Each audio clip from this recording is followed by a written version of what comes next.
Hey guys, this is Kingston, and today I'm going to be showing you how to get your NPC villagers to talk in game and to maybe give you a quest item or to just simply say something to you in game.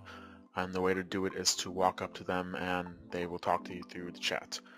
Now, I searched on YouTube and on the internet a couple of times to try to see if I could find a video on how to get this done properly and in Minecraft version 1.12, which is the newest version. And I really couldn't find any videos, though I found a lot of stuff online, like on forum pages and stuff, but I just thought like it was a bit, I guess it was a bit tedious just reading, going back to the page, reading what they would say, come back into the game, copy over a command. And so I thought it'd be a lot easier that I could make a video and actually show you guys how to set this all up and how to get villagers to talk to you and give you quest items. And yeah, I thought it'd be a lot easier if I made a video, so that's what I'm doing now. So in this video, I will be showing you guys how to have the villager talk. I have a bunch of command blocks here that I will be going step through step and showing you what you need to do. And the commands are really simple, guys. It's really easy.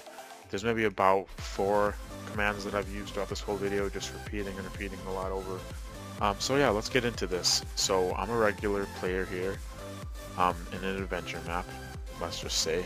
And there's an NPC here that we're going to come up and talk to, and his name is Blacksmith Jason. So we're going to come up here and talk to him. We're going to stand on this, and it will, I'll show you what it does. So we'll stand on this block, and a bunch of text will come up, and he will be talking to us. If you want to read the text, you can. I just wrote out like a lot of, or just I guess a roleplay and all that, for like adventure maps and all that. So I just wrote out some stuff here. I came up with like a quest that he gave us. We have to go to a mine 6 color, and he gave us this pick. We have to go to Castella Mines, located east of town. So we're gonna go do that with this quest pick that he gave us. So actually what I wanted to note out as well is he's not going to say that again if you step on this. He's going to say what he just said. The last thing is Castella's Mines are located east of town, pretty much reminding you that, you got to go do this quest or whatever. So we're going to go do that. As you see, he'll say the same thing over and over until you go complete the quest. So we're going to complete the quest for him. So let's just say we're at our mine area now, or whatever quest you want to set up, this is the area that we're going to be at. So we're just going to come and just mine these blocks. And I'm in a survival mode. We can go to adventure mode, and you see this pick. Won't let us break this, but these colors. So we're gonna break these colors, and we're gonna bring this back to him. So let's just say our quest is done now for him. We've completed our quest. So we're coming back to him now, and he says something different. He says, "Come on in. What can I do?" Obviously, you could set up the villager to where, you could hand him these quest items and, get something else out of that. But this is just a regular villager, and we don't have that set up because the purpose of this is to show you how to get that text. How to get the text from them and act like, they're talking to you. I'm also going to show you how they can give you quest items and how you can go do the quest. So that's pretty much about it for this part. That's how you would use the villager if you're in an adventure map. That's pretty much like the site that you will see in the front. So now we're going to go behind the scenes, and I'm going to show you how this is all set up and how this is done.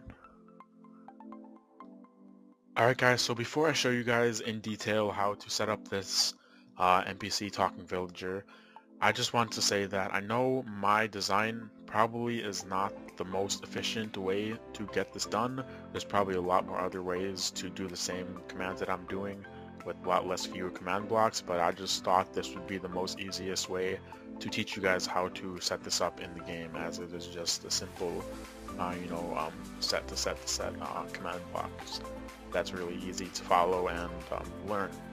So yeah, so let's get into the command blocks. So first of all, I'm going to show you guys how to get these command blocks, and second of all, I'll explain each section, what each section does, and then third, we'll finally go and look into each command block and see how it is done.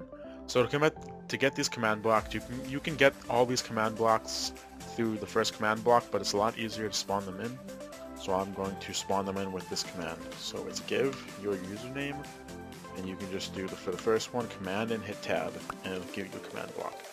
For the second one, we'll do a repeating one for the second one. It is /give your name, and then you can do repeat, spell it right, repeating, and hit tab, repeating command block.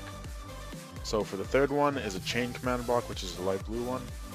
we can do /give username chain, and I think you gotta hit this one with tab twice to get chain command block. So that's how you get all 3 command blocks in game, just so you guys don't get mixed up on how to get them. That's the easiest way to get them. So now to start off with the first one. So this is pretty much the initiating one, where when you stand on that block, this is what will get that reading. So this command says testfor at nearest player, those chords that we stood on with a radius of 1, which is right there. So this is what's going to start off our whole NPC talking villager. So this is the most important one.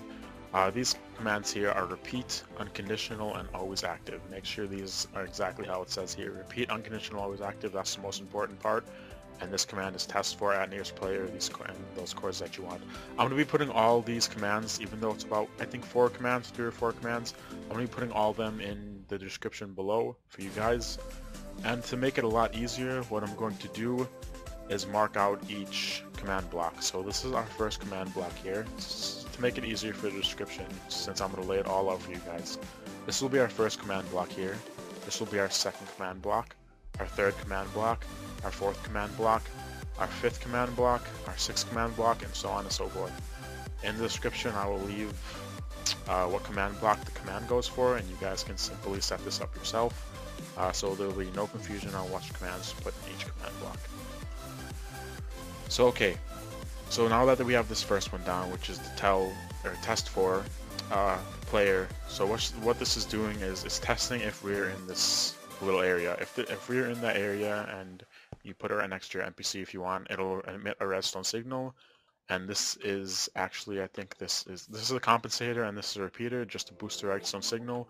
And we're gonna have this redstone signal go to our second command block here. And this second command block is going to be a regular command block, and what this is going to do is this is going to set a block. So this is the important part, guys, because this right here is these chords are all equivalent to where all these command blocks are placed. So this is going to set a set block for x plus 2, the y is the same, and the z is -4. This is going to set a redstone block. So this is going to set a redstone block right here. So it's like a grid pretty much. So 2 and then 4 down is going to set a redstone block there. So once this redstone block is set here, it's going to activate this chain of commands. So this is the first one it'll activate. And right here is actually just a big tellraw command. So whatever is in here, it'll tell it in chat. So this was that big that big paragraph that we saw before. So this is just all tellraw, and to get this, I didn't type it all out. I used a tellraw generator on the internet that I will link in chat to make it a lot easier for you guys to have your NPCs, talk in color or bold, or just a lot simpler for you, so you don't have to write out and use all these coding. So the next one after that is this will give the player a quest item. So the /give command to the nearest player. And we have a quest item here that we can give. And I also used a give generator to make this quest item. It's not really needed, so technically you can skip this command block if you want, if you don't want to give a quest item. And this third one here is /setblock, 1 away from this command block, and 7 on the Z axis away from this command block to make a redstone wire. So what that's going to do is that's going to place a redstone wire here. So pretty much once that happens, I'm going to have to go over these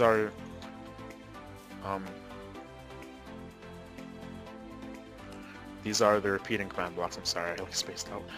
These are the repeating command blocks, so they will always, why they're set up like this is it'll always, which way the arrow pointing, it'll always go over to that next command. So just to show you guys how to set up these command blocks real quick, when you'll be placing them down. These command blocks don't matter how you place them, but the rest of these command blocks all matter how you place them. So just make sure when you place them, it's placed like that, and then these command blocks are placed in a line on the ground like that. So they'll always be pointing at you, so make sure they are, because the redstone signal will hop from each one, and we'll do each one's command. Just real quick, just make sure they're always in the right way, and they're always next to each other like that. These are, not the repeating ones, the chain ones. So, yeah, and then this is going to put a redstone wire right here, which will open up that second text option that you saw from him. He'll say, bring me back 6 color, blah blah blah. Well, that's going to open up this. This repeater here is going to lead to that set of commands. So what's inside this repeater is just /setblock, -2 away from this command block and -9 away from this command block, and it'll set a redstone signal. So this command block is going to set a redstone signal here. So now after this first one is done, there will be a redstone block here, and it will always remain a redstone block here. So now he can't say this big paragraph again that he was, that's pretty much his first one-time thing that he's going to say. He's not going to say it again, so that stops people from, spamming it. So what is going to happen next, though, is once that redstone gets placed there and the player moves back and comes back to the NPC, it will, so obviously this is another text raw, or tellraw, that it's just, he's going to say, the mines are located east of town, make sure you bring me back 6 coal. And then once that is done, this will set this block 2 away from this to air, so 2 on the z-axis away from, or it'll set it to air. So there'll be a redstone block here, it'll activate this, and this is going to delete that redstone block. So now this is pretty much a loop. So now he's stuck in this loop of talking. So every time you go back and forth onto the tellraw, or onto the little block, he'll say this loop over and over and over. So now to finally get this last loop, we have set up like pretty much a little event area is what I'm going to call it for now. It's certainly not the official name, but I'll just call it an event area. So remember when we went over here to mine the diamonds, what this is doing is it's testing that if we're in that area, if it's yes, if it's correct, it'll put our redstone signal, and the first one will be to set blocks 1 away from this and 20 away from it to air. So I believe that is actually, it's going to be setting this one here to air that we just did. So now this option, which was the get 6 coal for me, go to the Estella mines, this won't be an option anymore, which is what he'll say. So now what he will say is this is going to set blocks 20 away from this to a redstone wire, so it's actually here. It's going to set this one to redstone wire. So now every time the text or the testfor comes up positive, it'll go to this one, which is going to always be active, so it won't be used anymore. And then it'll just activate this one, which will set a block -11 redstone block away from this command block, which is actually this chain right here. So once the redstone block is right here, this chain is going to, this is another text raw or tellraw, and it just says pretty much basic chat, come on in, what can I do for you? And it'll always repeat that every time you walk up to him. Since you already did the quest, now it's just pretty much a default saying. And this last one here sets a block 2 away from this to air, which is this one right here. So now this is pretty much the last loop that he's stuck in now. Since you've used his quest and you've used his other line, this is the last loop that he has. Pretty much ending his, phase of whatever quest item that you completed. So yeah, that is pretty much about it. I hope I didn't go too fast for you guys. If you want, you can obviously go back and pause the video to all these commands. It's real simple. I only used about, I think, let me tell you right now. The testfor command, the setblock command, and the tellraw command, and the give command. Those are all the blocks we've used, not blocks. Those are all the commands we've used. I told you guys it's really simple with about 3 or 4 commands to make this command line here, and you set it up like that. And the only things you have to change real quick again is just where these outputs are. So this testfor, if you want it to be right in front of a villager where you, where you have them walk up to the villager and talk to them, you have to find that specific coordinate, and you have to place it down in the testfor area. And also again with the event, as you can see, that area right there was the event area, so I marked it out in the middle and I put a radius of 3 around it. So anywhere with that radius of 3, which is that area right there, anytime I walk on that stone, it will trigger this event. So yeah, thank you guys for watching.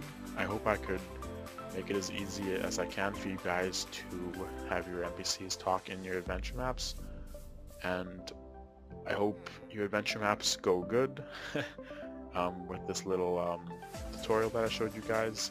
So yeah, I will see you in my next video.